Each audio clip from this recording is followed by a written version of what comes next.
Assalamu alaikum rahmatullah. MashaAllah, you're still here. I told you we should have waited another 15 minutes. Alhamdulillah. No, seriously, they said don't start till everybody's here, so if you're not here yet, raise your hand. Raise your hand if you're not here yet. Thank you. I knew somebody from Egypt was going to be here. Thank you. Anyway. Yeah, actually, we were delayed on the way because we stopped to pick somebody up along the way. I heard later you're not supposed to do that here. But the guy looked pathetic and he was a little nervous looking, had his bag with him. Picked him up, give him a ride. And along the way, I thought, hey, maybe I'll tell him about Islam, you know. And I said, what's your name? He said, none of your business. So what? Okay, cool that. We go along, going along. It's a long way from Cardiff over here. You know that, right? You know where Wales is? It's near the fishes and the whales and the... Anyway. So, after a while, I said, well, where are you from? Mind your business. Said, wow, who's this guy? And he was shaking, you know, and he kept holding that sack real close to him, you know. Then after a bit, here come the police behind us and the blue lights are going, you know? And I'm like, oh man, now what? You know, we're in a hurry to get over here. So we start to pull over. Before the car stops, this guy opens the door, boom, he's gone. Left the bag though. And there's police out there, they chased after him, they caught him. Well, anyway, so we came on over here. Huh? None of your business.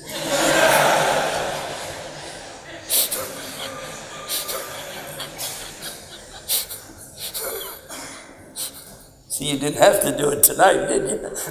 We're back in England. Alhamdulillah. Alhamdulillah. But seriously, well, we did have quite a journey getting here tonight, and appreciate everybody being so patient and sticking around for the program.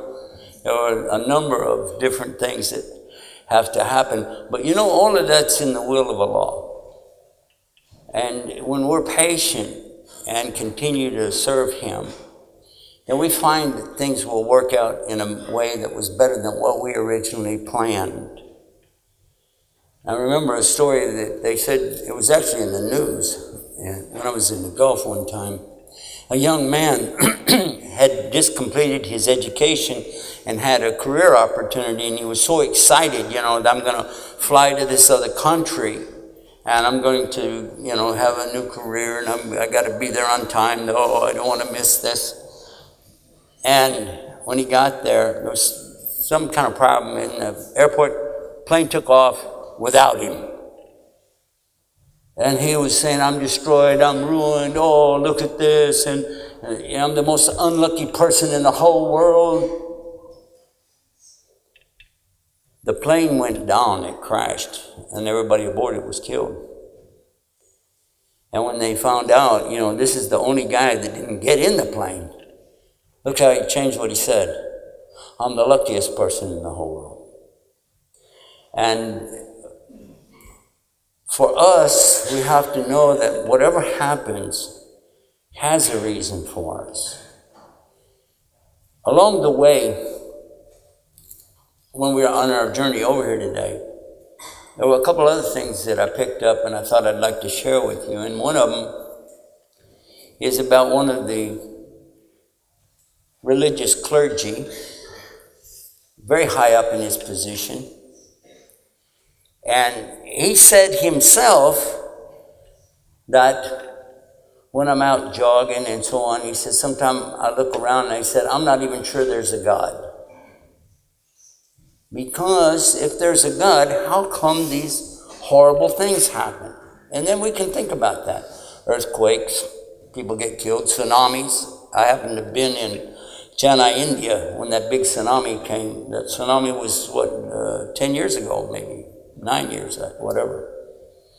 And these kinds of things, when you see people dying, whether it's wars, whether it's natural things that are happening, but you see that, and then somebody maybe close to you, you know them very well, especially somebody really nice, have a car accident, get sick and die, or you get cancer, and you're like, wow. And sometimes people in their condition, whatever it might be, they say if there's a God, then I wouldn't be in this kind of condition. But have you thought about this? We're all going to die anyway, aren't we? Isn't that right? So if you understand that, then what is the benefit of this life if we didn't learn any lessons out of it? What is the real reason for us to be here? In the Quran, Allah subhanahu wa ta'ala, He gives us the very clear answer. For every single human and jinn, for all of us to know our purpose of creation, why we're here. But before I give you the verse from the Quran, I want to share a word with you from the Arabic language, if I can. There's a word in the Arabic language that has not meanings. These are not different meanings. These are inclusive meanings. These all have to be there to represent this word. All of these meanings must be present at the same time to equal this word. That's why it can't translate into English. It can't. It's in the Quran many times, but it's never translated to any language. It stays as is. This word, when translated to English, has to have, first of all, surrender. Now, we Muslims are getting pretty good at that. You know, Afghanistan, Iraq, airport security, you got to surrender, right? But has another word right after that, which is submission. And submission means that you are going to come to terms and agree to submit yourself to something. There's going to be some orders, rules, laws, commandments, and then you're going to follow that. Third word in English language would be obedience, that you're going to obey all of the things that you just agreed to. You're going to really do it. And then fourth, and this also has to be at the same time, has to be in sincerity. Now, there's another couple more words, like security is in there as well. Peace is in there. But I want to focus on this word sincerity. Can you force people to be sincere? Can you force somebody to be sincere? If you forced them, then it was what? Not sincere, right? So that's a contradiction in terms, isn't it? Of forced sincerity is an oxymoron. Kind of like government intelligence. Doesn't work. By the way, these jokes will get worse if you don't laugh. Thank you. I think that was a courtesy laugh. Anyway, what we're saying is that a person has to be sincere from their own volition. You have to come from your heart and accept these terms that you just agreed to, perform according to that, and it's always your choice all the way along. And then finally, this word peace. But this is not the kind of peace like when we say salam alaikum to each other. This is the kind of peace that I'm going to be in peace no matter what happens after I do those other things. Surrender, submission, obedience, sincerity, and then peace no matter what. So if I like what happens, it was what I wanted, of course I would be happy with that. But what if I don't like it? Will I still agree to those terms? Will I still be that person who said, yeah, I want to do that? This is a verb in the Arabic language, aslama. And from that word comes Islam. The Prophet Muhammad, peace and blessing be upon him, sallallahu alaihi wasallam, told us in the meaning of it in the English language. He started out with the Arabic word ajib, ajiban, which means amazing, astonishing is the condition of a true believer. Because only good happens to them. When they get what they want, they like something, then they're very thankful. Nashkurullah, alhamdulillah, very happy with Almighty God because they got what they wanted. But when they have a difficulty, fitna, in their lives, then how will they respond to it? And he said they'll make sabr, which is steadfast, persevering, hang in there, don't give up, patient. And all of it's good for them. But this will only be in the case of a true believer. So when we have these difficulties, calamities, chaos in our lives, we have to realize that that's a part of our test. In Arabic, ibtila. So there are many tests going on every day for Muslims all around the world. And it's up to us to learn how to be patient and surrender to Him on those occasions.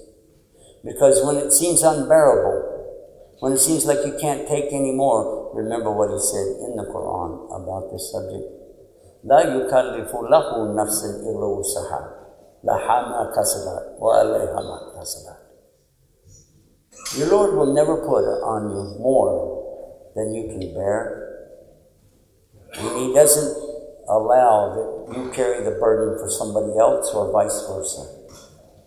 Nobody carries the burden for someone else. And then finally I want to come to the verse in the Quran that explains it all. What is our purpose? How did we get here? What's it all about? And He says in Surah Al-Dariyat, chapter 51, verse 56, أعوذ بالله من الشيطان الرجيم وما خلقت الجن والإنس إلا ليعبدون. That He did not create all of us except for worship to Him. And this is our topic. What is worship? What is worship? Ibadah in the Arabiya is how we usually bring to English, worship. We try to say worship equals that. It's a dedicated, total devotion to the one Almighty God. And this is really what we're looking for as Muslims, this total devotion, ibadah. And every human being, now suppose somebody said they're an atheist, and you do find that in some of the countries I visit, where you have a very large number of people who don't really want to believe in any kind of organized religion or God. So they will say, well, this ayah doesn't apply to me because I don't worship. But I'll beg to differ with anybody who says something like that and remind them that every single human being on this planet has desires. They have lust. They have a type of devotion for something. It may not be necessarily a statue or an idol. It may not necessarily be what we would say is a worship, but it's still there. Whether it's their position in life, hey, you know who I am? Hey, guess what? Maybe they want to be famous. Maybe they want to be rich. Maybe they want a big house. Hey, look at my big house. And they're devoted to this thing. Some people, we visited one in Manchester, was it? No. I'm trying to remember where we were the other night. There's so many places we went to. We stayed in a place that was built in the 700 years ago? In the 1300s, something like that. And this place had been idolized by some of the people that had it, to the extent when they pass it to the next generation, these people love the house maybe more than their own family. It might be an automobile. Maybe you're in love with a Mini Cooper. Or Jaguar, Mercedes. Huh? Am I getting close yet? Better? Rolls Royce. Oh, now look at everybody. Oh, Rolls Royce, okay. So that would be what? If you had it and you're all excited and that's it and you love it, anybody scratch it, you're going to call the police, right? Hey, this guy scratched my car. This beautiful car. Sometimes we have an object in this dunya, we name it, we call it, this is my car, George. How do you do, George? Do I think you're tired? I don't know what to do. People fall in love with this stuff, right or wrong. Maybe it's a big screen. Maybe it's the game. Maybe, and in some cases, somebody fall in love with sports so much that maybe they can't do it. They want their kids to do the sport or become a doctor. You know, you have to be a doctor. And that's the only way your mother's going to be happy with you. You have to be a doctor. So those kinds of devotions to something, this is worship. Whatever consumes your mind and your heart, what you're in love with, what you focus on, this is what Allah is talking about in the Quran. He has created human beings to put their devotion on something, and all of us do. He also tells us in the Quran, Kullu nafsin da'ikatul maut.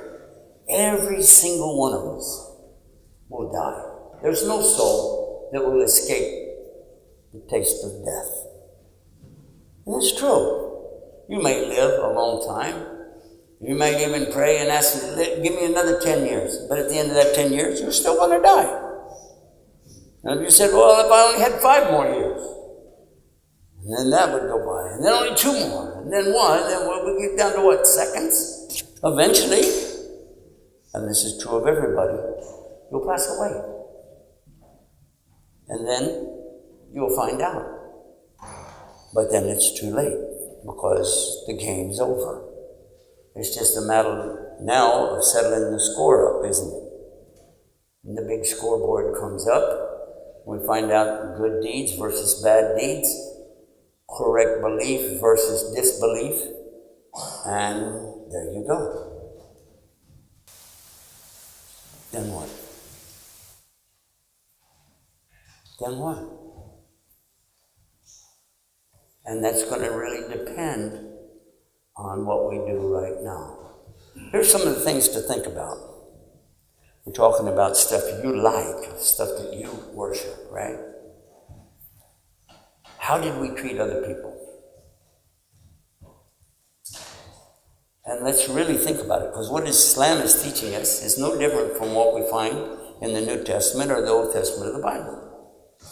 So there's a commandment, number 1 commandment, don't make partners with God in worship. There is no God beside God. La ilaha illallah, la sharika Allah. We know that, yeah?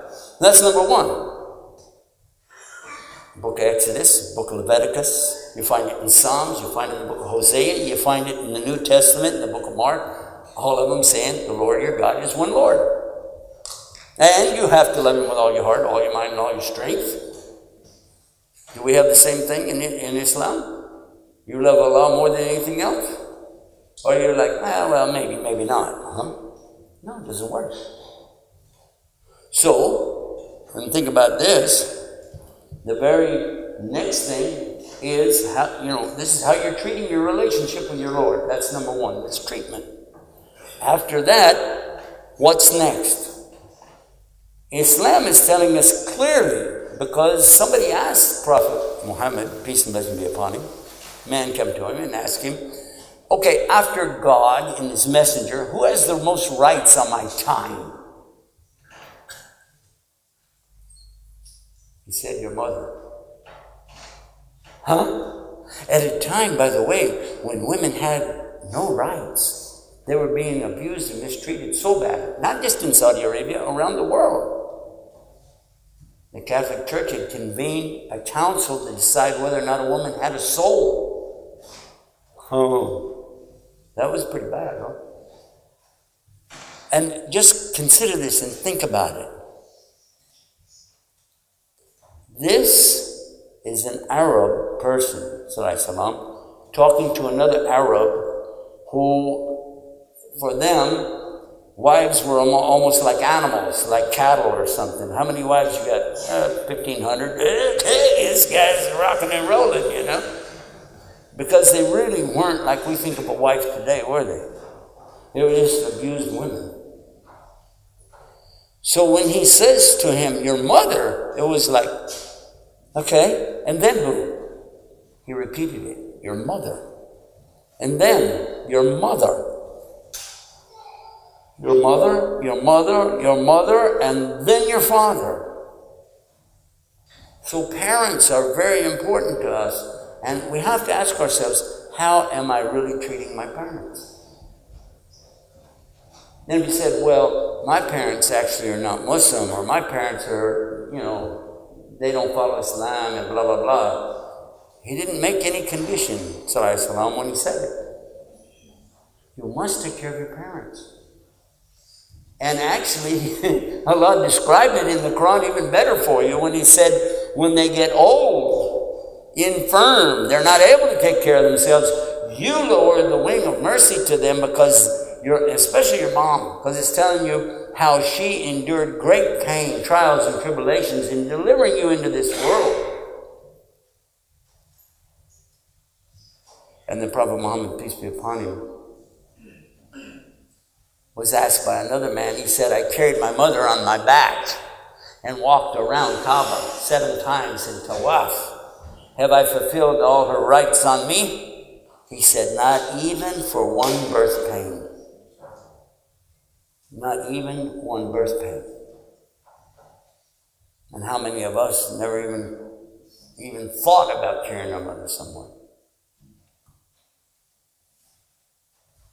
Many of us, unfortunately, grown men and women, looking at our mothers today as though she still needs to take care of us. This is not Islam. This is not what we've been taught, is it?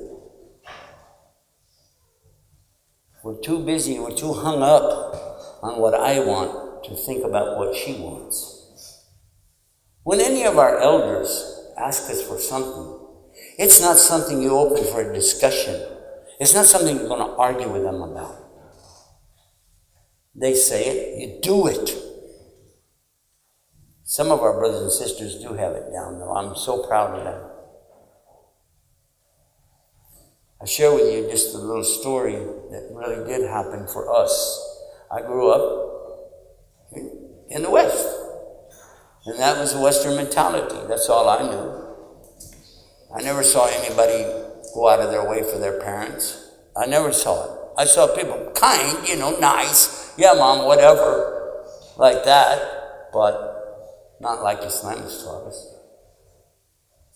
When I came to Islam, I was told by some of our Muslim brothers, you mustn't argue with your father. I said, this is what we do every night. We sit with the Bible, we argue about the verses, we talk about this and that. I've been doing it all my life. He don't mind. I said, it doesn't work. It's not Islam. You can't do it.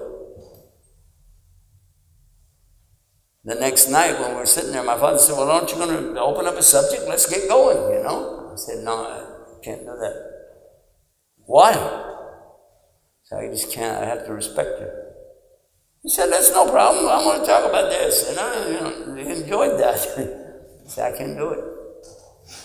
Within a few weeks, he accepted Islam.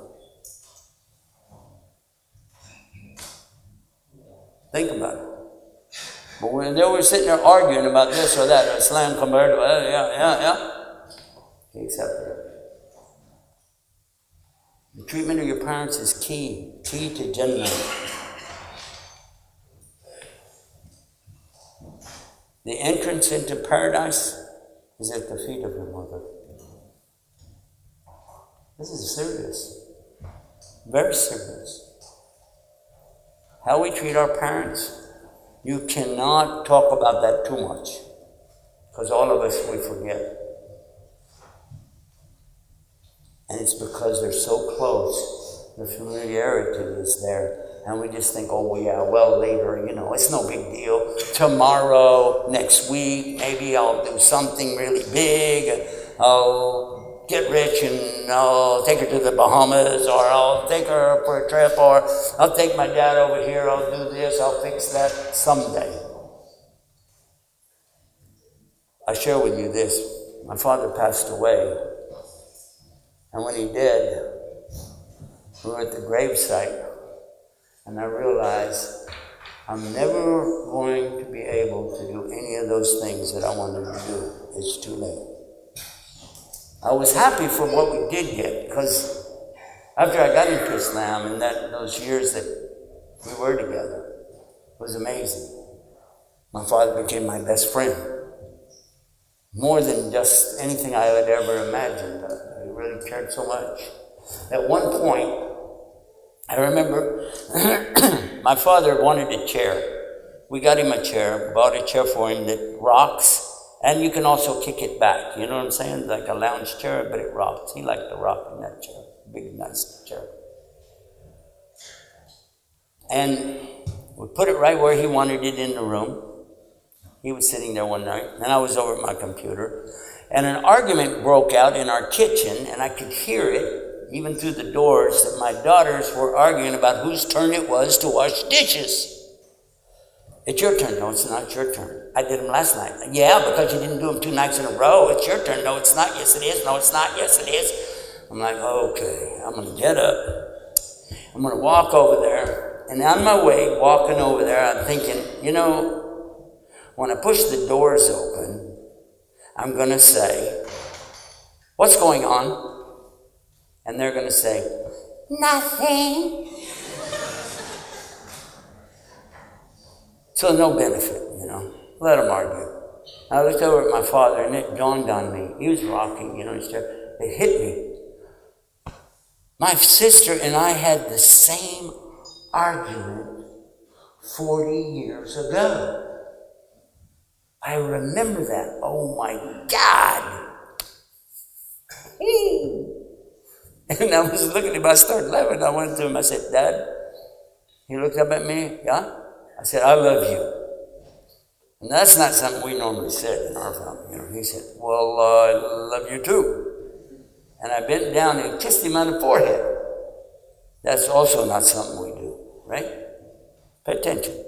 I go sit back down on my computer. A little while, the argument's all over, and it's quiet in there. The door opens up. My youngest comes out, walked straight to me, leaned over and kissed me on the forehead. She said, Dad, I love you.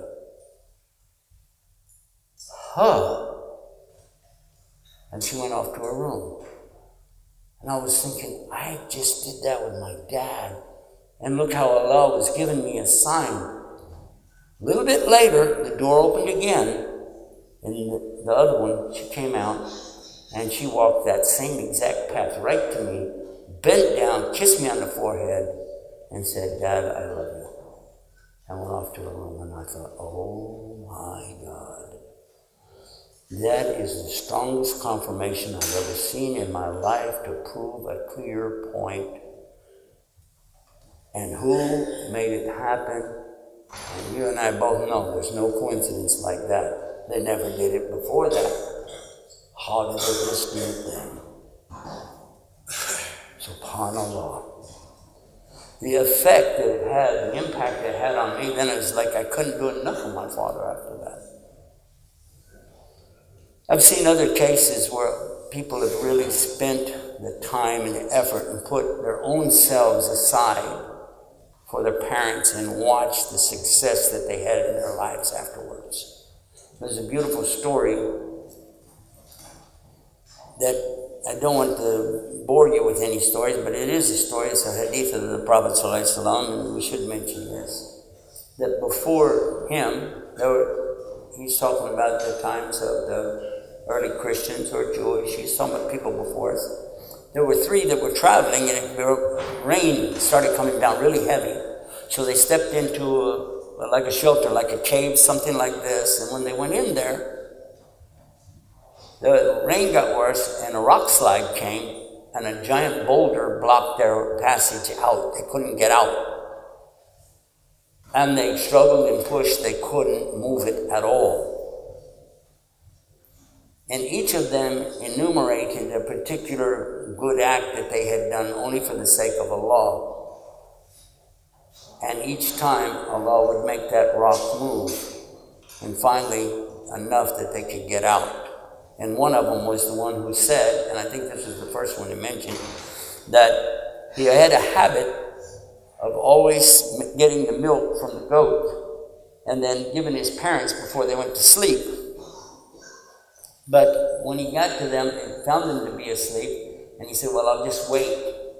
Now the children hadn't received any milk yet, but he said, in case they wake up, I got to take care of my parents first. And he stood there through the whole night, hoping that if they wake up, I will give them the milk. But they didn't. It wasn't until morning, and then of course they got the milk, everybody. But he stood there that whole night for the sake of Allah, because he knows, as anybody would know, who's following the monotheistic faith, that is right after the belief in Almighty God, even before thou shalt not kill, it says to honor your mother and your father. Even before taking a life, which is so horrible, it's like you killed all the human beings. But still, this is before that, the treatment for your parents. That's how it appears in the Bible, that's how it appears in the Quran, the same beautiful level. And we're standing here in the church, I should mention these things, because there is a unity here, there's a straight line that you follow that, you'll see there's a lot of compatibility between these great faiths. Not necessarily between the people that claim to follow it, but definitely in the real teachings, the morals and the values. I come to this part now that we're talking about the rights. We've talked about a lot about the parents' rights, and I wanted to focus on that. But after that, your own body has rights. And a lot of us, we forget about this. Even though there's a lot of focus in the non-Muslim world today about the health, medical things, take care of your exercising, get out and, work out. Still, we're not paying attention to that. But even our body is going to testify against us on the day of judgment. Is that right? Even the skin is going to explain what we did. This is scary. So there's rights that go there. Take it to another level after that. What about the people with us? We talk about spouses, wives and husbands. They have rights. Definite rights. Our children have rights. Brothers and sisters have rights. Cousins have rights. Aunts, uncles, grandparents. Again, it doesn't matter what their faith is. They're related to you. They have rights on you. And those rights include your money, your time, your patience, enduring some of their difficulties, and trying to help them find the right way. They have rights. What about your neighbors? What about our neighbors? Have you thought about this? Our Prophet Muhammad, peace be upon him, taught us you're not a believer if you fill your stomach and you go to sleep at night with no concern about your neighbor's stomach being empty. They asked him, well, who's our neighbors? He said 40 in any direction.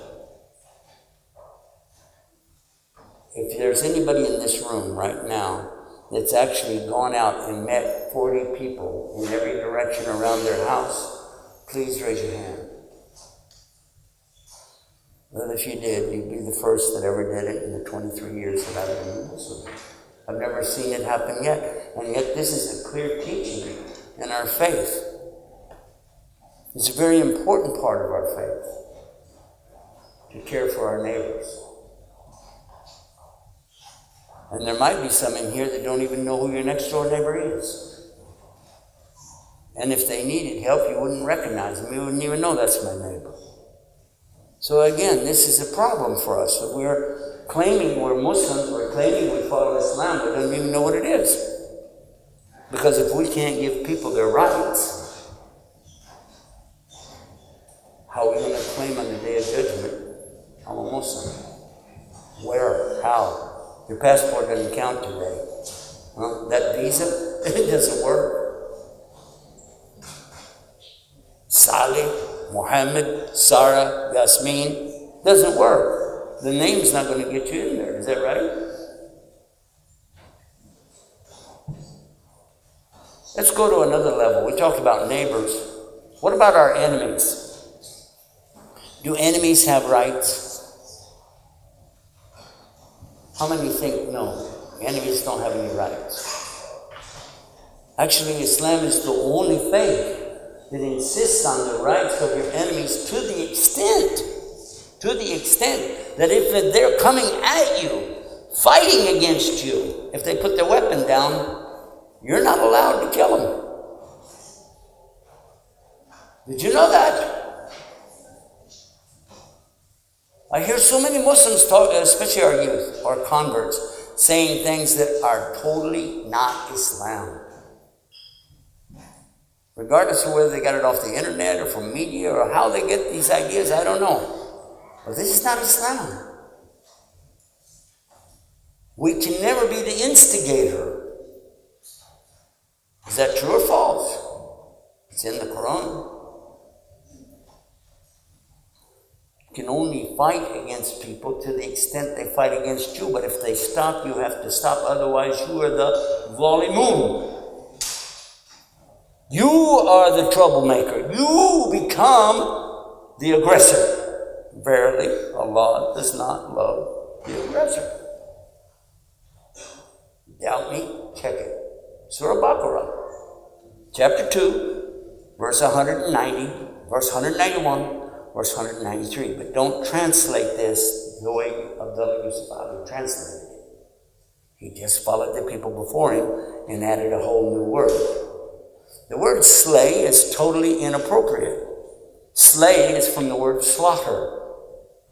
And never, ever, ever did Almighty God tell us to slaughter a people. Ever. That's an English translation. The Arabiya uses the word kitl, kital, qatala. It uses that word.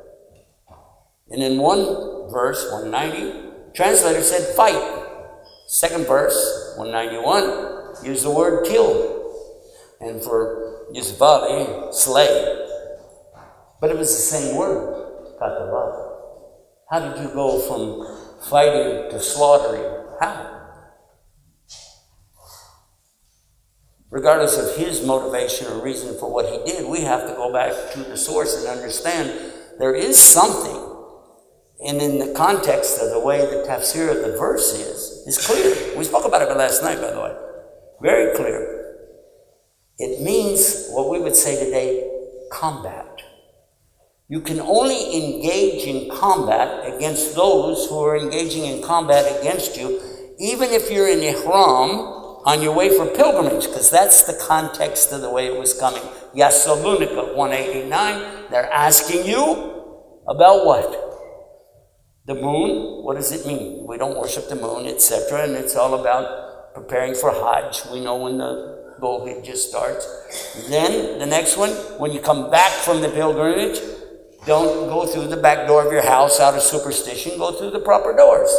And if somebody attacks you along the way, now we're on verse 190, and if somebody attacks you along the way, you can fight back to the extent that they stop, then you stop. If they don't, then you can continue. Even if they get killed, it won't wipe out your Hajj. Put it in the context, because every time it appears in every part of the Quran that I saw, maybe you'll find more than we did, it has something reference about Hajj right around it. Oh. Because, ladies and gentlemen, brothers and sisters, do you really think Allah needed to tell Arabs how to fight? They were fighting all the time. You never heard about the 40-year war between the tribes over the death of a camel?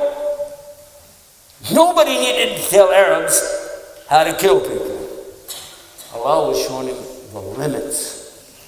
You are not allowed to kill an innocent person. When he puts his weapon down, he becomes innocent of this. Now, whatever he's committed in the past, the judge will decide that, not you. And if you kill an innocent person, it's as though you killed the entire mankind. I want to come back to that again because there's so much about this in the news today.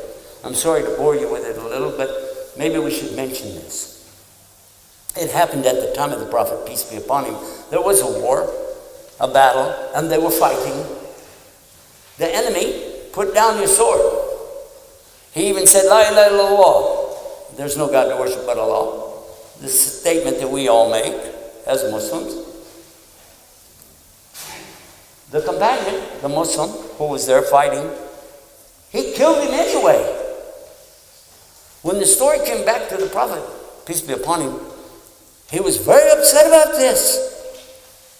He told that man, why did you do this?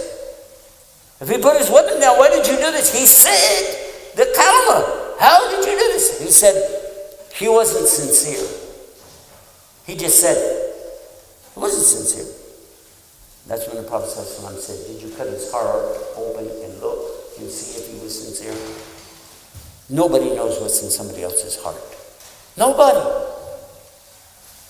And then he asked him the burning question, what will you do with your kalima on the day of judgment?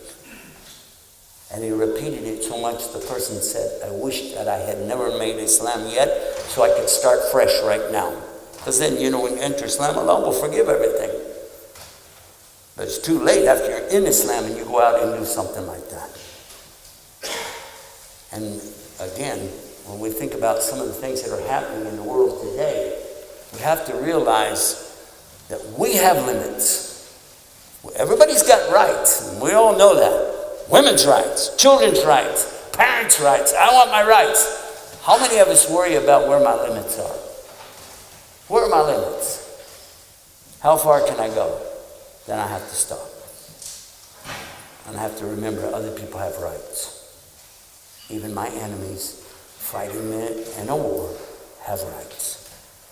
I can go on and talk about that more. I just touch it a little bit. That our Prophet ﷺ and his companions, when they took enemies in capture, they fed them the same exact food that they ate. And they did not torture them, nor did they waterboard them. You know what I meant by that, yeah? What I'm saying is, they did not mistreat them, and they let them watch how they treated each other. And one of them, he became a Muslim. He said, because I was observing the behavior of the Muslims. What he saw, what he observed, these people, after the war in the day, the battles of the day, they would sit together around the campfire or whatever, and they would eat, and they would put food in each other's mouths. They would pray, they would make dhikr, they would make dua. There was no alcohol. And he continued by saying, if we, at the end of the day, are together, meaning those that are the enemies, he said, we act crazy, rape women, drink alcohol, do all these crazy things. He said, and look at these guys. Shahadu la ilaha illallah, shahadu muhammed sallallahu. Plus minus in the translation. I shortened it, I'm sorry. But anyway, it's enough for us to know what are the rights and what are the limits. Because if you don't have this, the ibadah that we spoke about earlier, the worship that I talked about, the things you want, how you want to go to paradise, don't want to go to hell, yes, got that. It's all going to be based on how we gave others their rights and stayed within our limits. If we can't do that, if we cannot curb our tongue from insulting others, slandering others, there's no need of us fasting. That's what the Prophet ﷺ taught us. If we can't control ourselves, misbehaving, bothering women, and you guys know exactly what I'm talking about, then what's the value of your salah? You still got to pray anyway, by the way. But what's going to count out of that? So Islam is very holistic, and that's the last word that I want to mention to you, because that's also implied with this verb, aslama. It is complete, it is whole, and it is surrender, submission, obedience, sincerity, peace, security. You're in the security of Almighty God. And it is holistic. You may find other words in there as well. But certainly the essence of what I just told you must be there, all present at the same time, if someone is going to truly be a servant of Almighty God. It's voluntary. None of you have to do it. Nobody in this room has to be a Muslim. If you don't want to do it, get out. Go. It's your choice. Nobody forcing you. But stop and think about it. What is the alternative?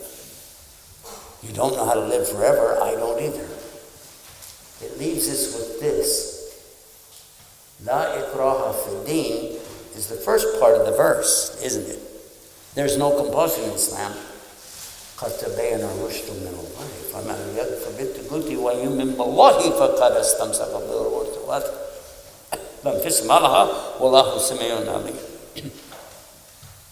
We find from this that it's not just a matter of that you don't have to do it, but it goes on to tell you that the only common sense thing is what? Reject false worship. And then you grasp a handhold that will never break. Which is what? The deen al-Islam. The way of surrender to Almighty God in peace. And that's beautiful. And then finally the next verse. This is, by the way, Surah Baqarah. If you know Ayat al-Kursi, it's the next couple ayahs after that. Will really help you to know. أعوذ بالله من الشيطان الرجيم الله ولي الذين آمنوا يخرجونهم من الظلمات إلى النور والذين كفروا أولياءهم الطاغوت يخرجونهم من النور إلى الظلمات أولئك أصحاب النار هم فيها خالدون. That's Texas Arabic, by the way, if you didn't recognize it. The meaning, though, to English is that it is Almighty Allah who is the wali. He is the wali to the true believer. And he takes them out of darkness and into light. As for those who reject and deny clear proofs in front of their face, this is what kafir means, to cover up the truth. And they accept to worship false gods, tagut. Then these are the ones, their gods are taking them out of the light and into the darkness. And these are the ones who are going to pay the price in the worst way in eternity. Think about it. By the way, before I close, I'd like to mention that word wali. Who is your wali? Allah. When a lady gets married, she is supposed to have a wali represent her. True or false? True or false? I can't hear you. I got a mic, you don't. True. What is a wali? For her, it's her father, her brother, somebody, mature person that's, that can, in her family, can represent her. Right? Why am I picking on this word? Because we find that Allah is a wali for the believers. He's this. And then a wali can also be somebody for the ladies.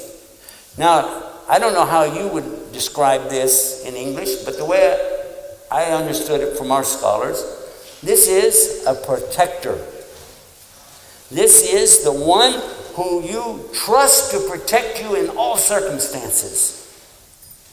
So when Quran tells you not to take people outside of your faith as protectors, as people that you would trust in all circumstances, don't take them as your awliya. It has nothing to do with friendship. Has nothing to do whatsoever with friendship.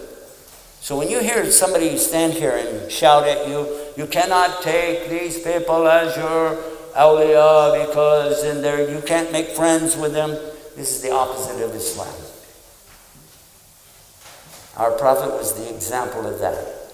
He had Jewish friends and Christian friends that he very much served them, took care of them, but he didn't put them in a position of leadership over him, because that's not right to put them in that kind of a bind.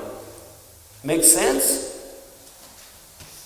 Alhamdulillah, you're here in the church right now listening to me speak. This is the kindness of the Christians here, opening up and saying, guys, you have a problem? We're here to help you. Would you do the same for them? Think about it. Would you open up a masjid and say, come on guys, it's okay. You can come in. With your shoes on, no problem. With your hair not covered, no problem. Would we do that? No. Be honest. We wouldn't. Maybe one of us or two of it, but we're saying collectively. And this is because we're not really mature in our religion. We don't really have proper knowledge. And we don't get it from the right sources. If you're going to Google, I'm sorry, but if you're going to Sheikh Google for your fatwa, you got a problem. A serious problem. If you're playing on the internet and Facebook and Twitter and taking stuff from YouTube, and you're accepting that is something to do with Islam, or you're trying to answer other people's comments and calling them names because they said something about Islam, you need to grow up in Islam, because you're not there. When our Prophet ﷺ was so insulted, and he was insulted by these people in Denmark. I went there right after that, by the way, and we did a huge program for those people to try to educate them about Muhammad ﷺ. We tried. It didn't work. They made fun of us too.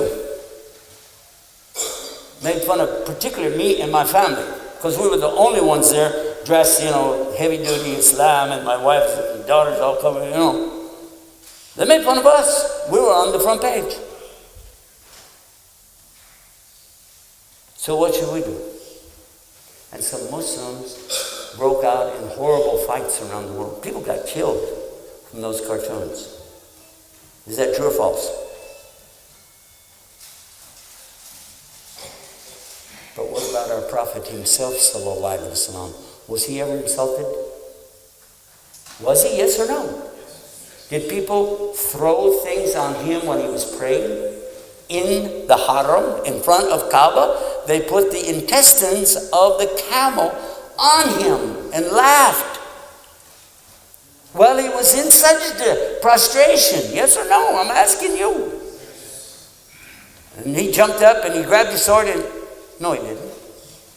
No, he didn't. He stayed there. And his daughter came and removed that stuff off him, and she said, and he told her, take it easy. Take it easy. Look at this. And how are we reacting today? And then what about real physical? Physical, we're talking about serious injuries. When he and a companion walked to Taif, outside of Mecca, if you know what I'm talking about, you go through the area where the Hajj is, where Arafat is. And then when they get to Taif, they want to explain to their distant cousins what's Islam, and hopefully somebody there will accept from those leaders so that they can say, guys, we have some folks we'd like to maybe kind of help us out here, We're small in number and weak, and we're getting put upon by our own relatives. This thing's in their head. This is what they want to do. And when they got there, The Arabs' tradition is anybody come to you, they got 3 days, right or wrong. 3 days, that's the culture of an Arab. 3 days and nights, no questions asked. Come in, sit, eat, have a good time, right or wrong. They wouldn't even give him the opportunity to enter the tent. Instead, they told the street kids, the kids out in the street of the road, pick up rocks and throw on them. And they did. They were throwing rocks on them and throwing them and throwing so much so that they were bleeding. And the Prophet's sandals were filled with his blood. Yes or no? If I'm wrong, tell me.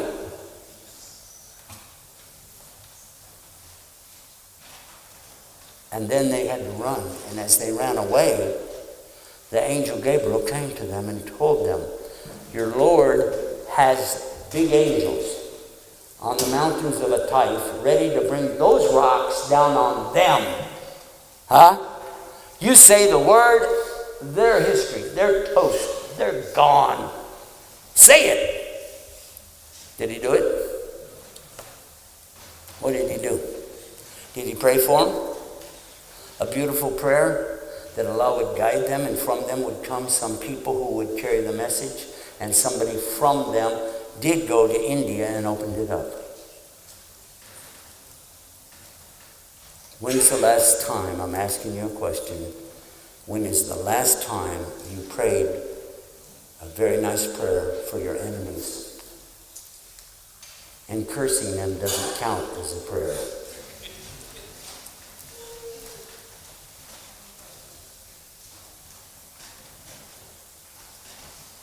Let's go back to where we started in our program so we can wind it up. We started out asking, can there be a God if we see so many bad things happening to people? We asked that question, didn't we?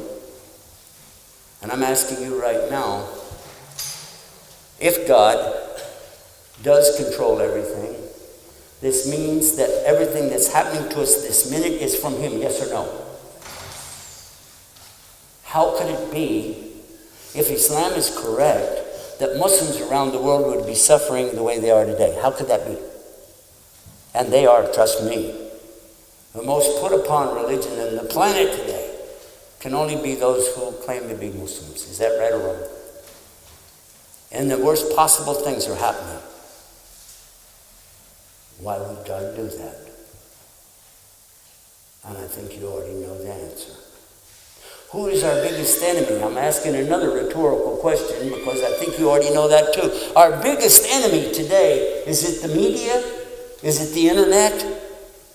The Jews? The Christians? Our real enemy today, I encourage you tomorrow morning, just take a good look in the mirror. You're looking at your worst enemy right there. And I'm not saying this to be cute. I realize that I have the same problem you do. Blaming other people for our circumstances is not acceptable as Muslims. As long as we continue to do that, we will find more and more and more of the fitna, chaos, calamity coming at us. It will not be until the Muslims collectively realize that the problem is us. We have brought this upon ourselves. We are the ones who are short of the mark. And it's because of our own shortcomings, our own evil, our own sins that we find ourselves in this position. And that's a fact. And your Lord says, our God says in His book, the last and the final message to us, what means in English? God does not change the condition of a people until the people change themselves. There's a beautiful prayer in Surah Baqarah, repeated many, many times, especially when you're in Hajj. Rabbana atina fid dunya hasanah wa fil akhirati hasanah wa qina adhaban nar. Amen. We ask our Lord to give us the good in this life and the good in the next life, and save us from the punishment of the hellfire. Amen. If you would like to share this message with others, I encourage you to download an app that we built. You can put it on your phone, or you can go to the website, the same word. Make it like one word, search for Islam.com or search for Islam for the app, and then you can type in anything you want. Type in the word purpose, and you will find the purpose of life. Type in fitna or calamity, up to you. You'll see why we have the problems we have. Or type in why bad things happen.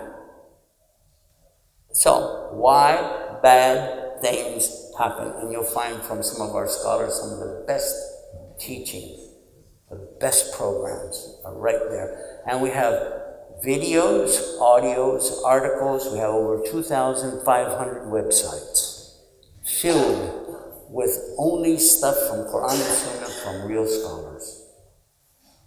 Except for me, I put some stuff in there too, but kind of liven it up a little along the way. I ask Allah to forgive me for any mistakes in our program tonight, any shortcomings. If there was any good in our program, full credit to Almighty God. Shortcomings are from me. I ask you to make dua for me to do better next time, and we hope there is a next time for all of us. Allah give you long life to get good deeds. Allah forgive all of us and make us better representatives of His last and final deen for all people. In closing, the beautiful part of the ayah in Surah Ma'idah, the very last of the revelation that came on Arafat. Al-yawma akmaltu lakum dinakum wa atmamtu alaykum ni'mati wa raditu lakum Islam dina. On this day have I perfected for you your way of life, conferred upon you the biggest ni'mah, the biggest favor, and chose for you to submit to Almighty God. In submission, surrender, obedience, sincerity, and peace. Islam. Jazakumullah khair. Assalamu alaikum wa rahmatullahi wa barakatuh.